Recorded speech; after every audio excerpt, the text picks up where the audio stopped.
Pussy got us put out of Algeria. Eldridge and them is lying. They told everybody the Arabs didn't like us. I'm telling you what you told me in '73, right there at the Four Thani Hotel, and right there near the harbor in Dar es Salaam, that it was pussy. You know, the Negroes didn't even know what they was doing.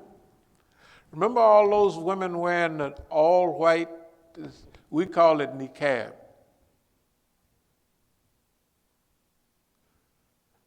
You remember what the Negroes told me? Those the best ones to get, man. Knock them over. And then the poor girls would like it because the Negro would be kind of juiced up. That's what got the niggas put out of Algeria. That's what you told me in '73.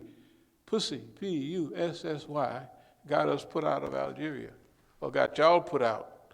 I knew a little better. I was a kind of a Muslim. And I knew that wasn't going to fly. I just knew that wasn't going to fly. So, we're up and running and ready to go. Okay. So between Oakland, Algeria, Tanzania, and D.C., the whole United States, we're accepting the ball that we're going to carry across the line, and we're going to try to bring many people with us as we can. This is our job, this is our duty, and this is our responsibility. I'm telling you, Boss Man never figured, and nobody else figured that this is what we've been working on this for years. I'll tell y'all, when I left Algeria, when I went down, oh yeah, Pete. Now you remember the last letter you got from me was from Sinaloa. It was from Sonora in Mexico. It had tinfoil around the letter. You imagine they could be juiced up, you know, not paranoid, but if you're gonna write a letter and put tinfoil around so can't nobody read it, you know. That's the last technical letter you got from me. The next letter I got from you was, what's happening, man? Don't worry about it. I came right back to the United States and I turned myself in. And I went to the penitentiary. Why?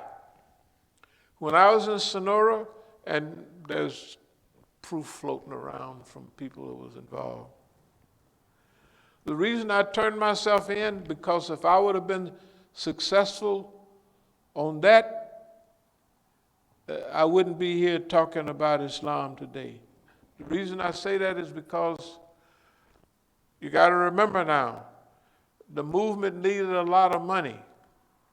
But when I came back and saw that the movement was not like it was, and the money was not going to help, but I still had things in the pipeline from South America. Now you remember I was going back from Africa to South America. When I got back to Colombia, I put my regular thing in motion. And I walked away and left that in motion. Why was I in Sonora, Mexico? Hermosillo was my headquarters. If you look it on the map, Hermosillo is the capital city of Sonora. And if we had our idea then, and it seemed like it's all right, is that we will have stations up next to the border. And in those days, we had purchased in Colombia, it was a lot then, it wouldn't be nothing now, 50 kilos of pure cocaine. And I came personally, and all that time when I wrote you from Sonora, was stacking the cocaine in places we had rented or bought along the border so we could send it over when we get ready. You got to remember the thing we call the Negro route, they use that in South America, from Colombia to Mexico or other parts of Central America into the United States up till a few years ago. And remember what we called it? The Negro route. That means we was way ahead of everybody else, including the Colombians and everybody else down there. So,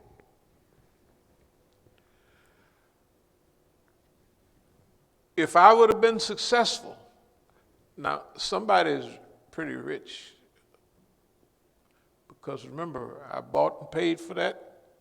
Remember when I came back to Africa at that time, I left a package there of money, not no drugs, of course. And since there wasn't nobody there, I took the rest of the money with the money that I had, and I set up that whole thing. This is in 1973. And it wasn't a big deal. This is what I did. This is what I did at that time. That's where all the money was coming from at that time. I did exactly what I told y'all I wanted to do. But the reason I wanted to do it was over already. No more rebellion. When I left in 71, at least everybody was kind of talking like, yeah, a little revolutionary talk. But by 73, the rebellion was over. Most people had left Algeria. Eldridge was getting ready to come back here. He went crazy before he left Algeria, you know. And well, anyway, long story. We have to tell our people, they think that we went through this little change and that little change and the police killed everybody. They don't know that you've been over there for 50 They don't know you've been there for 50 years. You started a high-quality educational center for African children, the Malcolm X Cultural Center in Arusha. They don't know you're there. Our people, they don't know. Do anybody know? They don't know Pete O'Neill is over there now and been there. Opened a school a zillion years ago. They don't know that. The people here, they having Black History Month, and you know what? They showing them old movies like that was the end of the movement. The movement never ended. Y'all been over there doing that thing that the Malcolm X Cultural Center is the contribution of African Americans to African children, right? And they getting quality education right now. That's what Pete is doing over there. The people don't know that's what you're doing. They don't even know you're alive. A few people, because some people come by and they raise money for y'all and then go back. They $5 or $10. That's all they raise. They don't do no whole lot. I've been watching them. They got Negroes around this Black August niggas. Excuse my expression. Yeah, legal lawyers. Telling on everybody. But that's all right. See, things are so sweet now that niggas can sit up and tell all day long because ain't nothing they can tell on because we don't do nothing. That was my serious decision when I came back. That's why them 50 kilos that I had stashed all along the border, I walked off and left it. I ain't called nobody to find out what happened to none of it since then. 73 or 74. All paid for. I guess everybody looked at it and looked around and said, hey, you know, maybe I ought to trace them down and get a loan or something if they survive. But that's not normal. I'm trying to tell you the contributions that we've made. You would be shocked here in America. Boy, you talking about having fun. I'm not going to spend too much time on it. When you sit up with boss man and you deal with him face to face, the stuff that they used to do to us, don't nobody even think about it.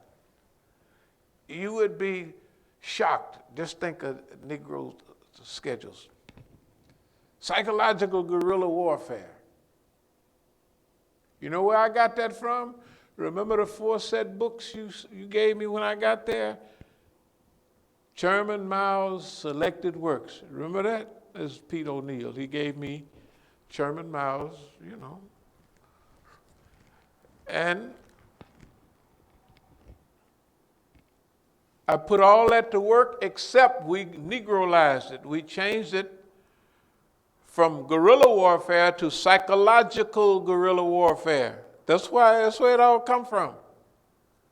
But psychological guerrilla warfare with Negro input, with colored input, with black input, with black language, with black style. That's why we're doing what we're doing right now. I'm not bragging, but we done slapped the urine out of the white man. All the years we've been here, we've been slapping him upside the head. He got earphones in the house, telephones in the house, vibrators on the bed. The white man got me surrounded. It ain't doing him no good. It ain't new. He been doing it. He been doing it. It ain't nothing new. Boy, look at here. Y'all would be proud of the brother. Remember y'all sent me a letter, we proud of you. That ain't nothing. Let me tell you something. Revolution from Egypt to, by the way, is Islamic, not black. I know y'all still probably black, but just try. Hey, I tell you what, Pete, right there, and I have a few friends. They are a little bait. Don't worry, you'll find out who that is. They right there in Arusha right now, a whole crew. I have a friend there. Just go down. They're gonna be all Indians and stuff like that. And you may not like the environment. Just go down. Just swallow. Say, I'm gonna sit around here and see what's going on. And hang out with them for a while, and even just say, I want to learn something about Islam. Just do it. Just do it. Don't worry. We'll give you the game later. No, we'll give you the whole show. Just go down and hang out with them. They're right there. They're right there with you right now. Right there in Arusha. Yeah, they're right there with you right now. I know a few of them. Well, I knew a few of them from a long time ago. Okay, just look at this right here. Look at the fun this is. Revolution from Egypt to the Americas. I always show this, but it has to be something from it. The white man made this, I didn't. Imam Jamil Alameen, H. Rap Brown. Remember, he came back in 72. I think it was 72 when he came back. But I didn't meet him over there. And he's been in prison now 22 years, 21 years. They say he can still see, but it's like looking out of a Coke bottle. You know them old-time Coke bottles at the bottom, how thick they was? He can still see light and all that. This is what I'm told. I don't know. I raised several $100,000 for Imam Jamil. Everybody knows that. I took the money down to where it should be taken, and I left it with them because I didn't want to be involved in none of the sticky stuff that was going on. All I did what my job was. Some say I should have managed it or stayed on it. But anyway,